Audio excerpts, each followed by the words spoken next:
అరుణాచలం పంచభూతలింగ క్షేత్రాలలో ఒకటి. దక్షిణ భారతంలో వెలసిన పంచలింగ క్షేత్రాలలో అగ్నిభూతమునికిది ప్రతీక. అరుణాచలాన్ని అన్నామలై అని కూడా అంటారు. ఇది తమిళనాడు రాష్ట్రంలో ఉంది. అరుణాచలం అనగా అరుణ అంటే ఎర్రని, అచలము అంటే కొండ, ఎర్రని కొండ అని తాత్పర్యము. అరుణ అంటే పాపములు పరిహరించినది అని అర్థము కూడా వస్తుంది. తమిళములో తిరువన్నామలై అంటారు. తిరు అనగా శ్రీ, అన్నామలై అనగా పెద్ద కొండ అని విశ్లేషణ ఉంది. ఇది చాలా గొప్ప పుణ్యక్షేత్రము.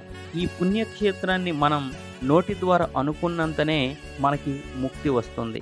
కాశీ, చిదంబరము, తిరువారూర్ల కంటే ఎక్కువ మంది భక్తులు ఈ ఆలయాన్ని విశ్వసిస్తారు. అరుణాచలం వేద పురాణాలలో కొనియాడబడ్డ క్షేత్రము. అరుణాచలేశ్వర దేవాలయము శివాజ్ఞ చేత విశ్వకర్మచే నిర్మించబడిందని, దాని చుట్టూ అరుణమనే పురము నిర్మించబడిందని పురాణాలు తెలియజేస్తున్నాయి. అక్కడ జరగవలసిన పూజా విధానమంతా గౌతమ మహర్షి శివాజ్ఞ చేత ఏర్పాటు చేశారని అరుణాచల మహాత్మ్యంలో తెలుస్తోంది. ఈ కొండ శివుడని పురాణాలు తెలవడం చేత ఈ కొండకు తూర్పున గల అరుణాచలేశ్వరాలయము కంటే ఈ కొండకే ఎక్కువ ప్రాధాన్యము ఇవ్వబడుతుంది. ఇది జ్యోతిర్లింగమని కూడా చెబుతుంటారు. ఇది తేజోలింగము కనుక అగ్నిక్షేత్రమని కూడా అంటారు. ఈ అరుణాచలం పరమేశ్వరుని జ్యోతిర్లింగ స్వరూపం కావడం వలన దీని చుట్టూ ప్రదక్షిణ చేయడం సాక్షాత్తు శివునికి ప్రదక్షిణం చేసినంత పుణ్యమని భక్తుల విశ్వాసం. రమణ మహర్షి దీని ప్రాముఖ్యాన్ని పదే పదే ఉద్ఘోషించేవారు. పాదచారులై శివస్మరణ గావిస్తూ ప్రదక్షిణ చేసేవారికి మహాపుణ్యం సిద్ధిస్తుందని మహాత్ముల వచనం. అందుచేత నిత్యము అన్ని వేళలా ఎంతో మంది గిరి ప్రదక్షిణ చేస్తూ ఉంటారు. గిరిపైన గల అంటే కొండ పైన గల మహౌషధి ప్రభావం వల్ల శరీరమునకు, శివస్మరణ వల్ల మనస్సుకు, శివానుగ్రహం వల్ల ఆధ్యాత్మిక జీవనానికి స్వస్థత చేకూరుతుందని ఇక్కడ భక్తుల నమ్మకం.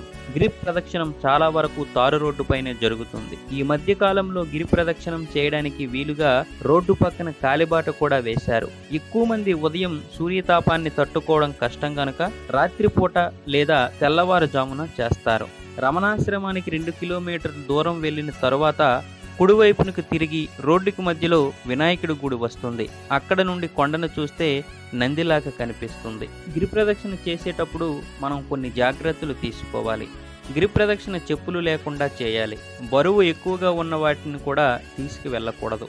గిరి ప్రదక్షిణం 14 కిలోమీటర్ల దూరం ఉంటుంది. కాబట్టి మీరు సాయంత్రం పూట కానీ రాత్రిపూట కానీ గిరి ప్రదక్షిణ చేయడం మంచిది. శీతాకాలం పగల చేసినా బాగుంటుంది.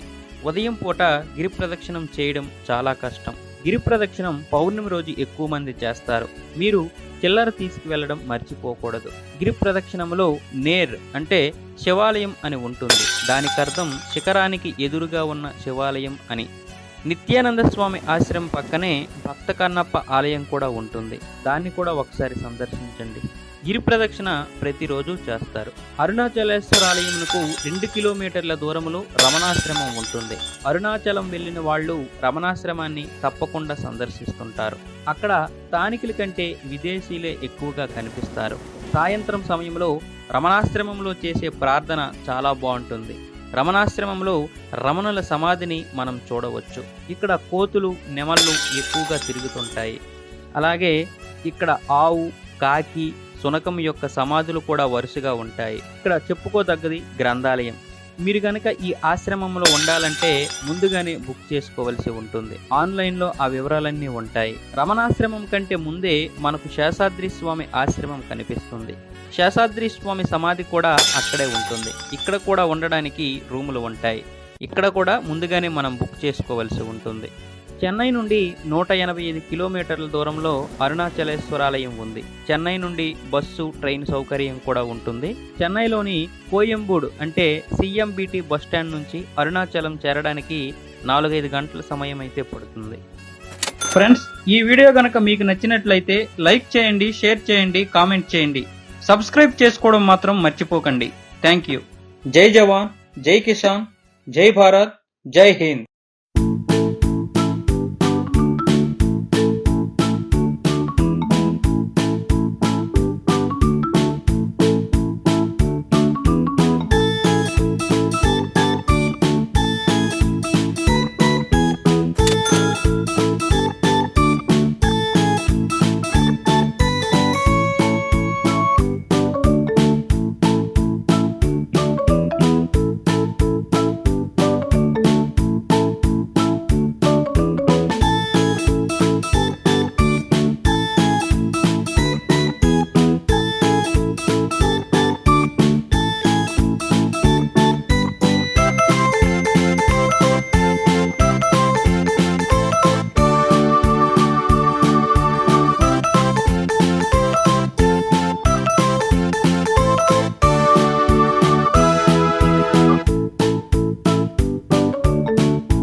అరుణాచల పుణ్యక్షేత్రంలో మహాశివుడు కొలువై ఉంటాడు. మహాశివుణ్ణి దర్శించుకోవడానికి ఏటా కొన్ని కోట్ల మంది భక్తులు వివిధ ప్రాంతాల నుంచి అక్కడికి చేరుకుంటారు. తమిళంలో ఈ ప్రాంతాన్ని తిరువణ్ణామలై అంటారు. తిరు అనగా శ్రీ, అన్నామలై అనగా పెద్ద కొండ అని విశ్లేషణ. ఇది చాలా గొప్ప పుణ్యక్షేత్రం. కాశీ, చిదంబరం, తిరువారూరుల కంటే ఎక్కువని భక్తులు బలంగా నమ్ముతారు. అరుణాచలం వేద పురాణాల్లో కొనియాడబడ్డ క్షేత్రం. అరుణాచలేశ్వర దేవాలయం శివాజ్ఞతో విశ్వకర్మ నిర్మించారని చెబుతారు. దాని చుట్టూ అరుణమనే పురము నిర్మించారని పురాణాలు తెలుపుతున్నాయి. ఈ కొండ శివుడని పురాణాలు చెప్పడం వల్ల ఈ కొండకు తూర్పున గల అరుణాచలేశ్వర ఆలయం కంటే ఈ కొండకే ఎక్కువ ప్రాధాన్యం ఇస్తారు. ఇది జ్యోతిర్లింగమని చెప్పుకొనబడుతుంది. ఈ గిరి ప్రదక్షిణ పౌర్ణమి రోజుల్లో ఎక్కువ మంది గిరి ప్రదక్షిణ చేస్తారు. మిగతా రోజుల్లో తక్కువ మంది చేస్తుంటారు. కాని గిరి ప్రదక్షిణం పూర్ణిమ రోజుల్లో చేయడం పుణ్యమంటారు. గిరి ప్రదక్షిణం చేసేటప్పుడు పాటించాల్సిన నియమాలు, తీసుకోవాల్సిన జాగ్రత్తలు, గిరి ప్రదక్షిణం ఎలా చేయాలి, మనతో పాటు ఏమేం తీసుకెళ్లాలి, ఇవన్నీ మనం ఇప్పుడు తెలుసుకుందాం. అరుణాచల పుణ్యక్షేత్ర దర్శనంలో ముఖ్యమైనది గిరి ప్రదక్షిణ. మనం గిరి ప్రదక్షిణని ఎక్కడి నుండైనా మొదలు పెట్టవచ్చు. మనం ఎక్కడి నుండైతే మొదలు పెడతామో తిరిగి అక్కడికే రావాలి. అప్పుడే గిరి ప్రదక్షిణ పూర్తయినట్లు. సాధారణంగా అందరూ రమణ మహర్షి ఆశ్రమం నుంచి లేదంటే గుడి దగ్గర్నుంచి ప్రారంభిస్తారు. గిరి ప్రదక్షిణని రమణ మహర్షుల వారు ప్రారంభించారని ప్రతీతి. అందుకే అందరూ రమణ మహర్షుల వారి ఆశ్రమం నుంచి ప్రారంభిస్తారు. కొందరు వాళ్ళున్న ఆశ్రమాల నుంచి ప్రారంభిస్తారు. ఎలా అయినా ప్రారంభించవచ్చు. గిరి ప్రదక్షిణ సలహాలు, సూచనలు. గిరి ప్రదక్షిణం చెప్పుల్లేకుండా చెయ్యాలి. గిరి ప్రదక్షిణకి చాలామంది వస్తారు కాబట్టి వారందరితో కలిసి గిరి ప్రదక్షిణం చేయడం మంచి అనుభూతినిస్తుంది. గిరి ప్రదక్షిణ చేసేటప్పుడు మనకి దారిలో అష్టదిక్పాలకులు ప్రతిష్ఠించిన శివలింగాలని దర్శించుకోవచ్చు. ఈ 8 లింగాల దేవాలయాలు రాత్రి వేళల్లో కూడా భక్తులకి అనుకూలంగా తెరిచి ఉంటాయి. గిరి ప్రదక్షిణ చేసేటప్పుడు అరుణాచల శివ, అరుణాచల శివ అంటూ గిరి ప్రదక్షిణ చెయ్యాలి.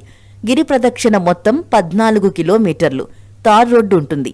ఆ తార్ రోడ్డుపైనే మనం ప్రదక్షిణ చేయాల్సుంటుంది. బరువు ఎక్కువగా ఉన్నవాటిని మీ కూడా తీసుకువెళ్లకండి. గిరి ప్రదక్షిణం నెమ్మదిగా నడిస్తే 5 గంటల సమయం పడుతుంది. మధ్యలో అక్కడక్కడ విశ్రాంతి తీసుకోవడానికి రెస్ట్ హౌసులు కూడా ఉంటాయి. కాబట్టి భక్తులు కాసేపు ఆగి రెస్ట్ తీసుకుని మళ్లీ గిరి ప్రదక్షిణ మొదలు పెట్టొచ్చు. ఉదయాన్నే ప్రారంభిద్దాం అనుకునేవాళ్లు 10 లోపు ప్రదక్షిణం పూర్తయ్యేటట్లు చూసుకోండి. ఎందుకంటే ఎండ ఎక్కువైతే తార్ రోడ్డుపై ప్రదక్షిణ చేయడం కష్టంగా ఉంటుంది. గిరి ప్రదక్షిణం ఉపవాసం ఉండి చేయకండి. మీతో పాటు వాటర్ బాటిల్ మరియు తినుబండారాలు తీసుకువెళ్ళండి. ఒకవేళ మీరు అవన్నీ మోయడం ఎందుకని తీసుకెళ్లలేకపోయినా దారి మధ్యలో మీకు అన్ని రకాల షాప్లు ఉంటాయి. కానీ రేట్లు ఎక్కువ మరియు తమిళనాడు సైడ్ ఫుడ్ టేస్ట్ ఉంటుంది. అది తెలుగువారికి అంతగా నచ్చకపోవచ్చు. చిల్లర తీసుకెళ్ళండి, మర్చిపోకండి. దారిలో మీకు స్వామీజీలు, సన్యాసులు కనిపిస్తుంటారు. వారికి దానం చేయొచ్చు. గిరి ప్రదక్షిణ చేసేటప్పుడు దారిలో వచ్చే అన్ని లింగాలు దర్శించుకోండి. అవేమనగా యమలింగం, నైరుతిలింగం, సూర్యలింగం, వరుణలింగం, అగ్నిలింగం, ఇంద్రలింగం, ఈశాన్యలింగం, కుబేరలింగం, వాయులింగం, చంద్రలింగం. గిరి ప్రదక్షిణ పూర్తయ్యాక అరుణాచలేశ్వరుణ్ణి దర్శించుకుని చుట్టుపక్కల ఉన్న దేవాలయాల్ని సందర్శించుకుని మీ తిరుగు యాత్రని ప్రారంభించండి. పునర్దర్శన ప్రాప్తిరస్తు. ఓం నమః శివాయ. అందరూ రమణ మహర్షి ఆశ్రమం నుంచి లేదంటే గుడి దగ్గర్నుంచి ప్రారంభిస్తారు. గిరి ప్రదక్షిణని రమణ మహర్షుల వారు ప్రారంభించారని ప్రతీతి. అందుకే అందరూ రమణ మహర్షుల వారి ఆశ్రమం నుంచి ప్రారంభిస్తారు. కొందరు వాళ్ళున్న ఆశ్రమాల నుంచి ప్రారంభిస్తారు. ఎలా అయినా ప్రారంభించవచ్చు. గిరి ప్రదక్షిణ సలహాలు, సూచనలు.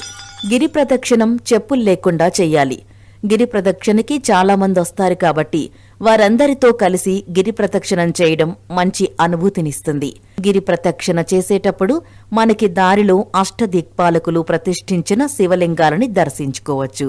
ఈ 8 లింగాల దేవాలయాలు రాత్రి వేళల్లో కూడా భక్తులకి అనుకూలంగా తెరిచి ఉంటాయి. గిరి ప్రదక్షిణ చేసేటప్పుడు అరుణాచల శివ, అరుణాచల శివ అంటూ గిరి ప్రదక్షిణ చెయ్యాలి.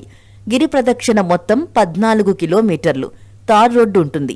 ఆ తార్ రోడ్డుపైనే మనం ప్రదక్షిణ చేయాల్సుంటుంది. బరువు ఎక్కువగా ఉన్నవాటిని మీ కూడా తీసుకువెళ్లకండి. గిరి ప్రదక్షిణం నెమ్మదిగా నడిస్తే 5 గంటల సమయం పడుతుంది. మధ్యలో అక్కడక్కడ విశ్రాంతి తీసుకోవడానికి రెస్ట్ హౌసులు కూడా ఉంటాయి. కాబట్టి భక్తులు కాసేపు ఆగి రెస్ట్ తీసుకుని మళ్లీ గిరి ప్రదక్షిణం మొదలుపెట్టొచ్చు. ఉదయాన్నే ప్రారంభిద్దాం అనుకునేవాళ్లు 10 లోపు ప్రదక్షిణం పూర్తయ్యేటట్లు చూసుకోండి. ఎందుకంటే ఎండ ఎక్కువైతే తార్ రోడ్డుపై ప్రదక్షిణ